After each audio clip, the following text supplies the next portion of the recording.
تو بہرحال ان دعاؤں سے پتہ چلتا ہے کہ اپنے علاوہ ہمیں دوسروں کے لیے بھی بخشش مانگنی چاہیے. صفوان بن عبداللہ بن صفوان جن کے نکاح میں درداء تھیں کہتے ہیں ایک مرتبہ میں ملک شام آیا اور ابو درداء کی خدمت میں حاضر ہوا. وہ گھر پر نہیں ملے، البتہ ام درداء موجود تھی. انہوں نے مجھ سے پوچھا کیا تمہارا اس سال حج کا ارادہ ہے؟ میں نے کہا جی ہاں. تو انہوں نے کہا ہمارے لیے بھی خیر کی دعا کرنا، کیونکہ نبی صلی اللہ علیہ وسلم فرمایا کرتے تھے کہ مسلمان اپنے بھائی کی غیر موجودگی میں اس کے پیٹھ پیچھے جو دعا کرتا ہے وہ قبول ہوتی ہے، اور اس کے سر کے پاس ایک فرشتہ اس مقصد کے لیے مقرر ہو جاتا ہے کہ جب بھی وہ اپنے بھائی کے لیے خیر کی دعا مانگے تو وہ اس پر آمین کہتا ہے اور یہ کہتا ہے تمہیں بھی یہ نصیب ہو. اب اس میں ایک تو یہ ہوتا ہے کہ لوگ آپ کو خود کہتے ہیں کہ ہمارے لیے یہ دعا کر دیں، وہ بھی کر دینی چاہیے، لیکن اس کے علاوہ بھی آپ بغیر کسی کے کہے اپنے دل سے دوسروں کو دعا دیں. مثلاً آپ کے پاس قبولیت کے اوقات ہیں، آپ حج پر گئے ہیں، عمرے پر گئے ہیں، آپ کوئی اور دعا مانگنے کا موقع ہے، تو ایسے موقع پر آپ ان کو خود سے بھی دعا دیں، وہ کہیں یا نہ کہیں. اب دیکھیں کہ بر یا احسان کیا ہوتا ہے، نیکی کیا ہوتی ہے. نیکی وہ نہیں ہوتی جو کوئی آپ سے کوئی سوال کرتا ہے تو پھر آپ کرتے ہیں، وہ بھی ایک نیکی ہے. لیکن احسان کیا ہوتا ہے کہ کسی نے آپ سے مانگا نہیں ہے، آپ خود اس کی ضرورت محسوس کر کے اس کو دعا دیتے ہیں یا کوئی چیز دیتے ہیں کہ لگتا ہے یہ بھوکا ہے، یہ پیاسا ہے، یہ بیمار ہے، اس کو دوا چاہیے، اس کو مشورہ چاہیے، اس کو یہ غمگین ہے، اس کے دل کو تسلی دینی چاہیے، اس کو تسلی چاہیے، اس کو صبر کی تلقین چاہیے. یعنی یہ ہمیں خود سے دوسروں کی چیزیں محسوس ہونی چاہیے، اور دوسروں کے کہے بغیر ان کو جتنا وہ لینا چاہیں اس حد تک آپ ان کو آگے بڑھ سکتے ہیں. پھر اسی طرح ایک اور روایت میں ابو بکر صدیق رضی اللہ عنہ کا قول ہے اللہ کی خاطر بنے ہوئے بھائی کی دعا قبول ہوتی ہے.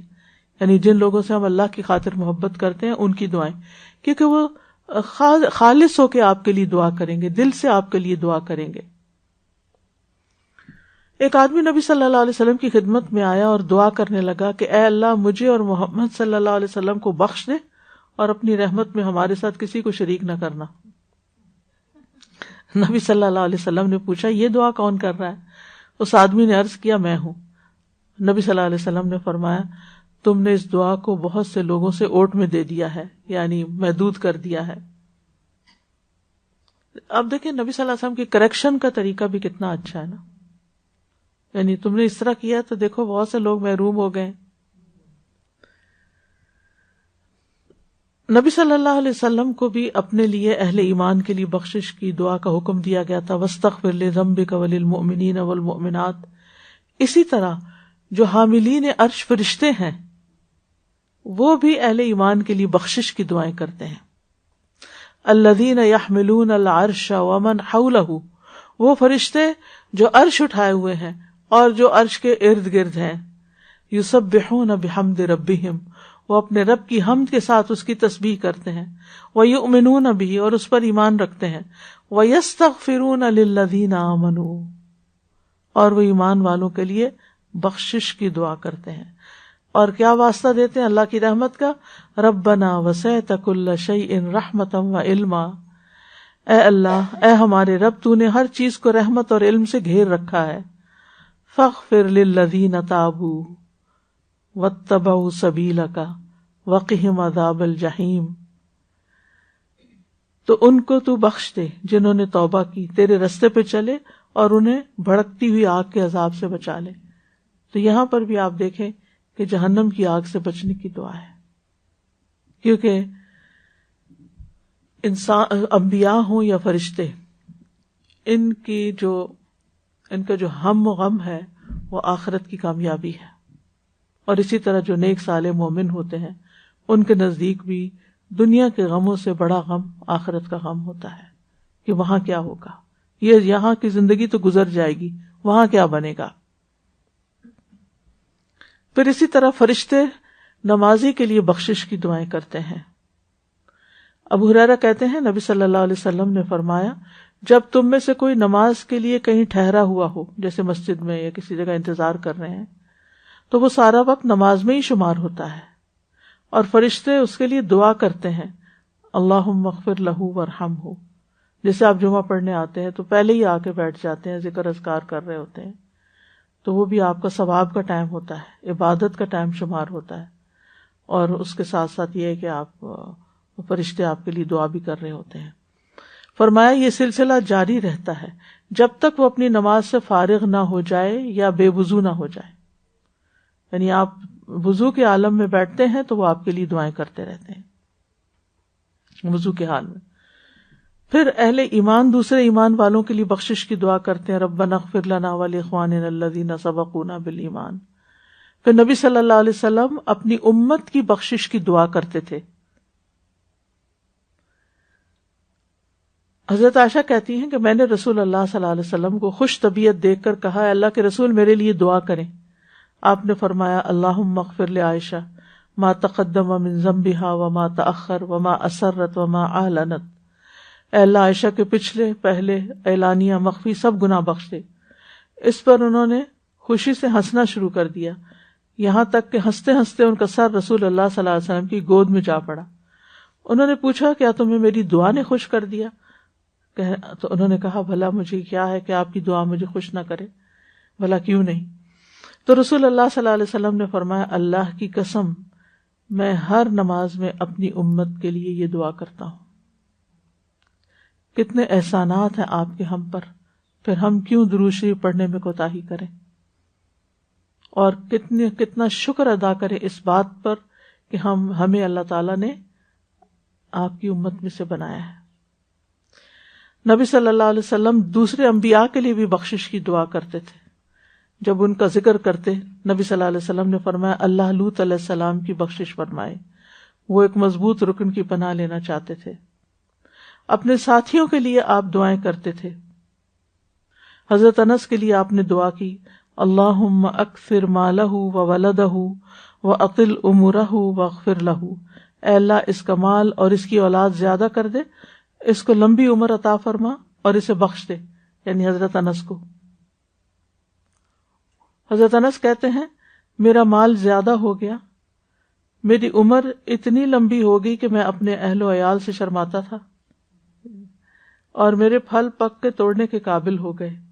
اور چوتھی چیز مغفرت ہے، یعنی جس کی اللہ سے امید ہے، کیونکہ باقی چیزیں دنیا سے متعلق ہیں، ایک آخرت سے متعلق ہے، تو اس کا انتظار ہے. اسی طرح آپ صلی اللہ علیہ وسلم مغرب کی نماز پڑھ کر فارغ ہوئے تو عشاء کی نماز تک نفل پڑھتے رہے. آج کل موقع ہے ہم مغرب پڑھ کر ایک دم اٹھنا چاہیں، ہم نے صرف مغرب کے 2 نفل ایکسٹرا رکھے ہوئے، بس وہ پابند کیے ہوئے. حالانکہ وہ کہیں آئے، ان کا کہیں ذکر نہیں ہے کہ وہ 2 ہی پڑھیں. آپ 2 4 6 8 جتنے پڑھ سکے، لیکن اگر 2 کم از کم 2 پڑھیں تو بھی ٹھیک ہے. تو حذیفہ بن یمان آپ کے پاس آئے اور انہوں نے مغرب کی نماز آپ کے ساتھ پڑھی اور پھر نفل نماز پڑھتے رہے. پھر عشاء ہوئی، پھر آپ نے عشاء پڑھی. یعنی ضروری نہیں کہ یہ روز پڑھے جائیں، لیکن ایٹ لیسٹ جیسے آخری عشرہ ہے تو اس میں آپ تھوڑا سا ہر چیز میں تھوڑا تھوڑا حصہ بڑھا دیں. تو وہ کہتے ہیں کہ آپ نماز سے فارغ ہو کے نکلے تو میں بھی آپ کے پیچھے پیچھے چل پڑا. آپ نے پوچھا کون ہے، یعنی کون پیچھے پیچھے آ رہا، آواز آ رہی ہوگی جوتوں کی. میں نے کہا حذیفہ. آپ نے فرمایا اللہم اغفر لحذیفہ ولامہ. اے اللہ حذیفہ اور اس کی ماں کو بخش دے. یعنی آپ جا رہے ہیں اور کوئی بات نہیں کرنے کی، کوئی قریب سے آپ کے گزر رہا ہے، کسی کو آپ سلام کر رہے ہیں، کسی کو آپ دعا دے رہے ہیں، تو یہ ایک اچھے اخلاق کی علامت ہے. اس سے پتہ چلتا ہے کہ آپ کا دل دوسروں کے لیے صاف ہے، آپ دوسروں کے خیر خواہ ہیں. اور پھر ان کے منہ پہ بھی دعا دینی چاہیے، اللہ آپ کو جزائے خیر دے، اللہ تعالیٰ آپ کی عمر دراز کرے. جیسے یہ ہم سمجھتے ہیں کہ شاید صرف بوڑھے لوگوں کا کام ہے، بزرگوں کا کام ہے، یہ چند ریلیجس فگرز کا کام ہے کہ وہ لوگوں کو دعائیں دیں اور باقی لوگ فارغ ہیں. نہیں، یہ ہر ایک کو دینا چاہیے، ایک دوسرے کو دعا دیتے رہنا چاہیے. کوئی ہمارے ساتھ احسان کرے یا ویسے بھی، یعنی ضروری نہیں کہ کوئی ہمارا کوئی کام کرے تو پھر ہی ہم دعا دیں، ویسے بھی دعا دیں. ابو ایاس کہتے ہیں میرے والد بچپن میں نبی صلی اللہ علیہ وسلم کی خدمت میں حاضر ہوئے، آپ نے ان کے سر پہ ہاتھ پھیرا، ان کے لیے بخشش کی دعا کی. وہ ساری زندگی یاد رکھا، آگے اپنے بچوں کو بھی بتا رہے ہیں کہ جب میں چھوٹا تھا تو میرے ساتھ یہ ہوا تھا. پھر اسی طرح اپنے ساتھیوں اور ان کے اہل و عیال کے لیے بھی بخشش کی دعا کرنی چاہیے، صرف اپنے دوستوں کے لیے نہیں، ان کے آگے رشتہ داروں کے لیے بھی. ابن عباس کہتے ہیں کہ رسول اللہ صلی اللہ علیہ وسلم نے عباس رضی اللہ عنہ سے فرمایا، پیر کی صبح کو آپ اپنے بیٹے کے ساتھ میرے پاس آئیے. چچا کو کہا، میں آپ کے حق میں ایسی دعا کروں جس سے آپ کو اور آپ کے بیٹے کو فائدہ پہنچے، یعنی اسے دعا کرنے کے لیے بلایا. پھر وہ صبح کو گئے، ہم بھی ان کے ساتھ گئے، یعنی والد کے. تو آپ نے ہمیں ایک چادر اڑا دی، پھر دعا کی، اللہم اغفر للعباس وولدہ مغفرۃ ظاہرۃ وباطنۃ لا تغادر ذنبا اللہم احفظہ فی ولدہ. اے اللہ عباس کی اور ان کے بیٹے کی بخشش فرمائیے، ایسی بخشش جو ظاہر اور باطن دونوں اعتبار سے ہو، ایسی ہو کہ کوئی گناہ نہ چھوڑے. اے اللہ ان کی حفاظت فرما، ان کے بیٹے کے سلسلے میں، یعنی ان کے بیٹے کے سلسلے میں بھی ان کی حفاظت کر، یعنی اس کے حقوق کی ادائیگی کی انہیں توفیق عطا کر، یعنی ان کو توفیق دے کہ یہ اپنے بچوں کو صحیح لک آفٹر کریں.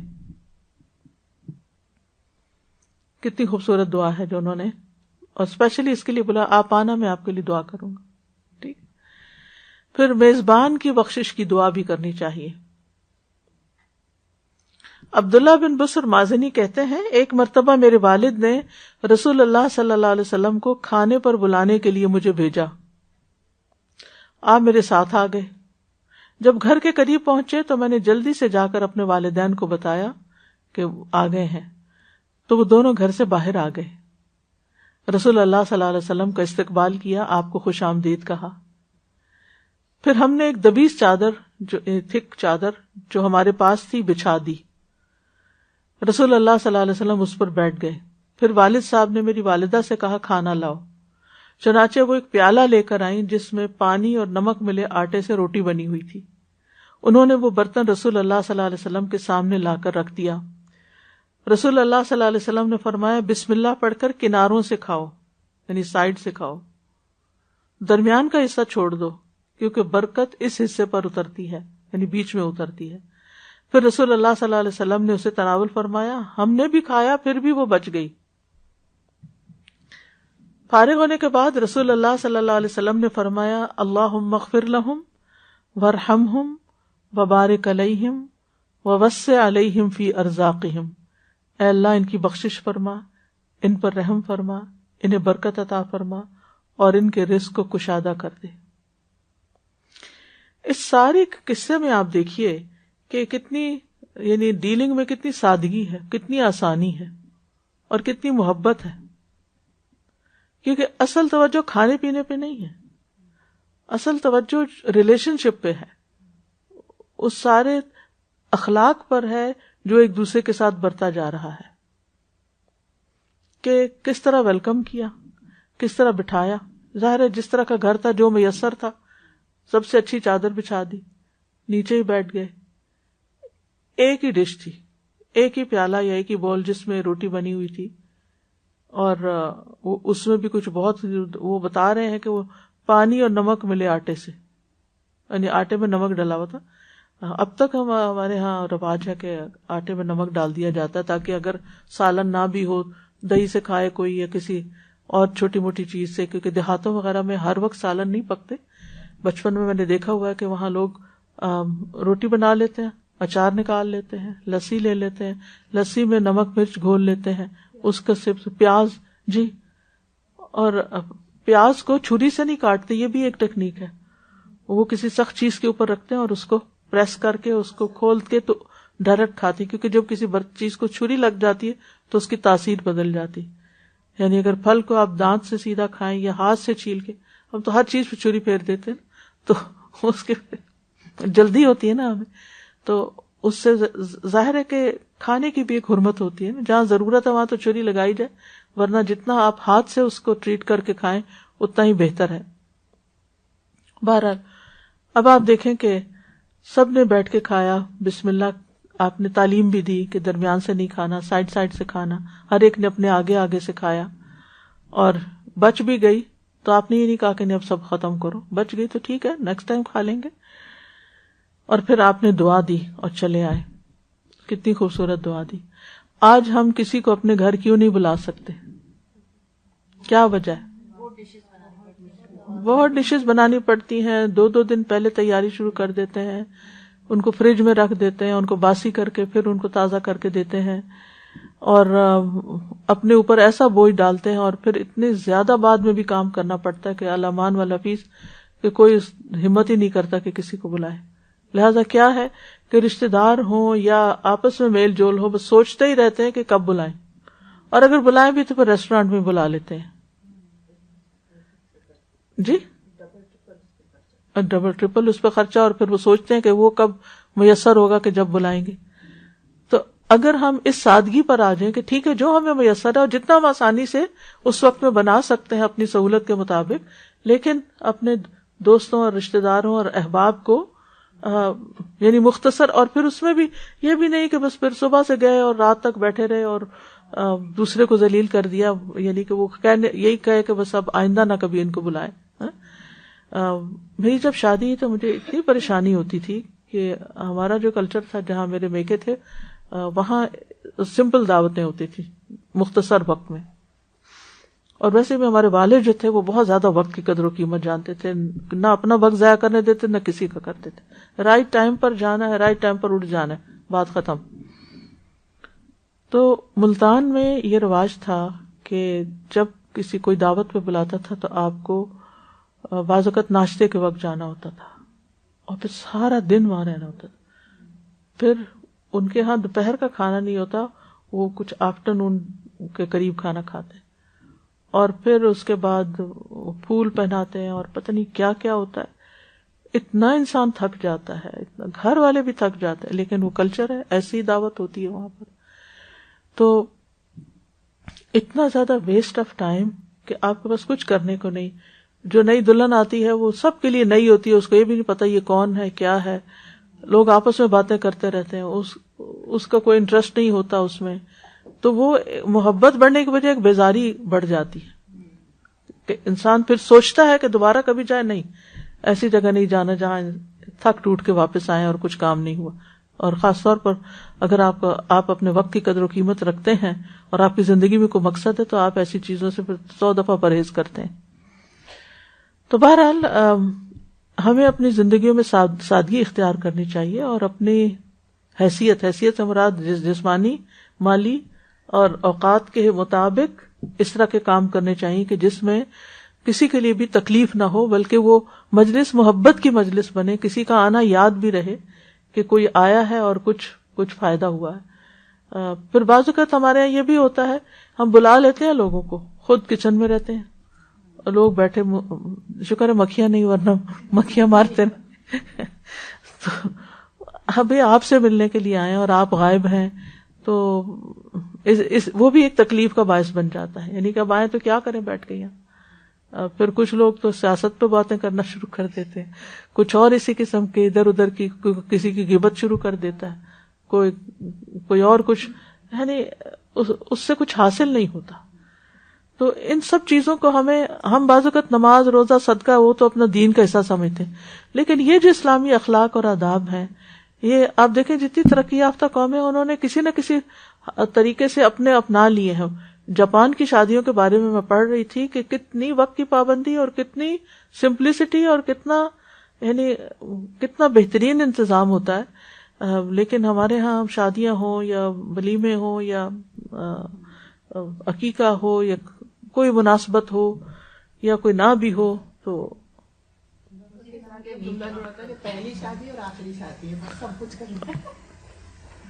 تو اللہ تعالیٰ معاف کرے, اللہ تعالیٰ سب پہ رحم کرے. اب تو وہ بھی پھر بھی دل مطمئن نہ بنانے والے کا ہوتا ہے, کیونکہ اس کو یہ ڈر ہوتا ہے کہ لوگ کیا کہیں گے کہ بس اتنا ہی بنایا. کیونکہ اللہ کی خاطر تو نہیں بناتے نا، بناتے ہیں لوگوں کی خاطر، اور لوگ نہ خوش ہوتے ہیں اور نہ پھر ہم خود خوش ہوتے ہیں.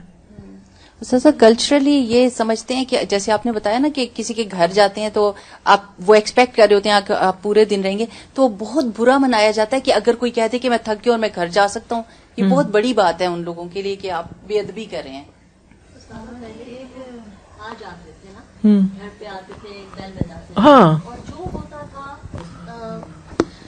سبحان اللہ، جو ہوتا تھا نا امی وہی، مطلب کھانا ایسا نہیں ہوتا تھا کہ جیسے اب یہ آیا ہے تو اب اس کے لیے کوئی وہ آئیں جوائن کر لیں فوراً اپنے ٹیبل پہ اگر کھانا کھانے بیٹھے، اور 2 انڈے آملیٹ بنا لیا، ایکسٹرا کچھ کر لیا، ایسے دیٹس اٹ. ہاں، اور اگر بازار قریب ہے تو روٹی جلدی سے منگوا لیا، جلدی سے روٹی لے لی یا کچھ لے لیا، اور وہ بھی کمفرٹیبل فیل کرتے تھے کہ ہم بوجھ نہیں بنے، اور نہ ہی بٹھانے والے کو کوئی فیل ہوتا تھا. اور ہمیشہ ہر انسان جو آتا تھا نا وہ کھانا کھا کے نکلتا تھا، ہمارے خوش ہو کے نکلتا تھا.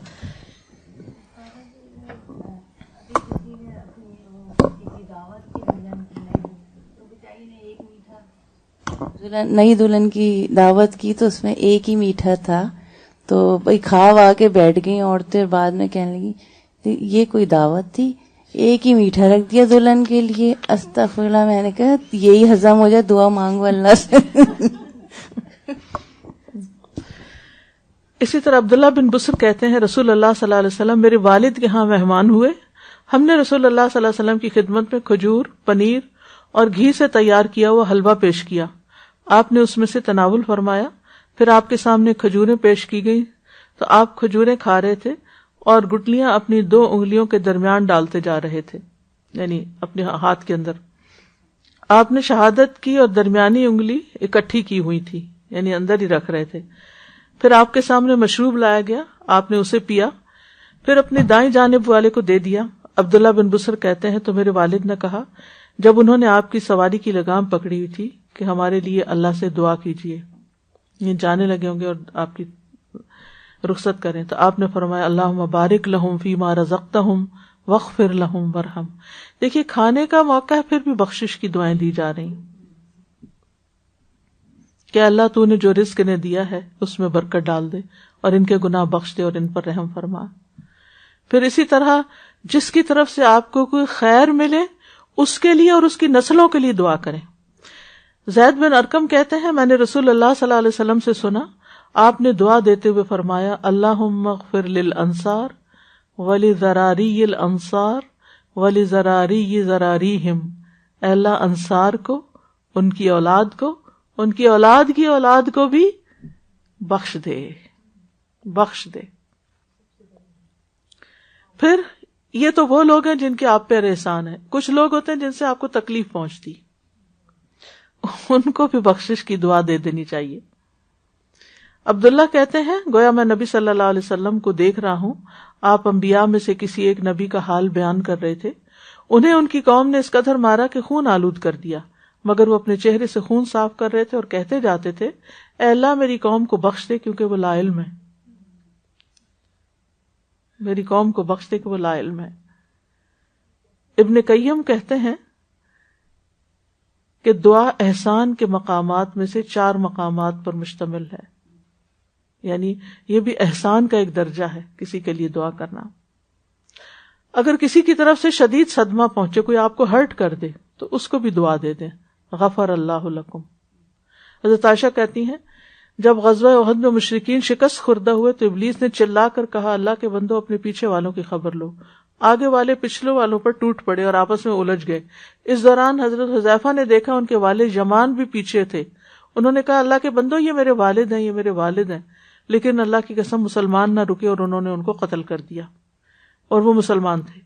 حضرت حذیفہ نے صرف اتنا کہا غفر اللہ لکم، بس. کوئی رونا دھونا نہیں ڈالا، کوئی وہ اینالائز نہیں کرنے لگے پھر فلاں نے یہ کیا، ایسا ہو گیا ویسا ہو گیا. سب کی بخشش کی دعا کر دی کہ غلطی ہو گئی، اللہ تم کو معاف کر دے. عروہ کہتے ہیں حذیفہ رضی اللہ عنہ ہمیشہ آخری دم تک والد کے قاتلوں کے لیے دعائے خیر کرتے رہے یہاں تک کہ اللہ سے جا ملے. کیا اخلاق تھے کہ غلطی ہوئی ہے ان سے، یہ سمجھنا کہ دوسرے سے غلطی ہو گئی ہے، تو غلطی میں یہ کر بیٹھا ہے، جان کے نہیں کیا انہوں نے، اور دعائیں کر رہے ہیں.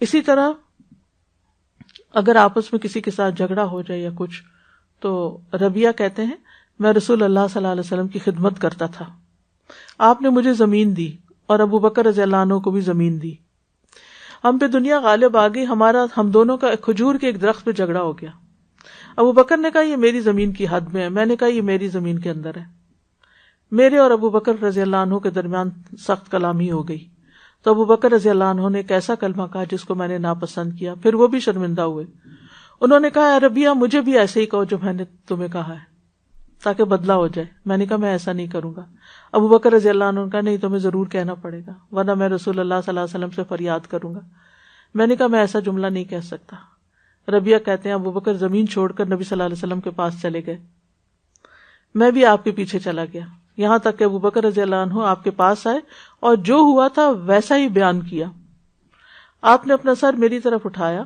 یعنی نبی صلی اللہ علیہ وسلم نے فرمایا اے ربیہ تیرے اور صدیق کے درمیان کیا معاملہ ہے، یعنی پہلے ان کی بات سنی پھر ان کی، میں نے کہا اللہ کے رسول اس طرح کا معاملہ ہوا ہے، یعنی آپ دیکھیے نبی صلی اللہ علیہ وسلم کی حکمت کی صرف اپنے دوست کی بات پر فیصلہ نہیں کیا بلکہ دوسری طرف سے بھی پوچھا کہ کیا معاملہ ہے، رسول اللہ صلی اللہ علیہ وسلم، میں نے کہا کہ اللہ کے رسول اس طرح کا معاملہ، تو آپ نے فرمایا ٹھیک ہے تم وہ کلمہ نہ کہو، یوں کہہ دو غفر اللہ لک یا ابا بکر، اے ابو بکر اللہ تجھے معاف کر دے، آسان حل بتا دیا کہ ان کی بخشش کی دعا کر دو، ان سے غلطی ہوئی ہے ایسی بات زبان سے نکلی ہے بخشش کی دعا کر دو۔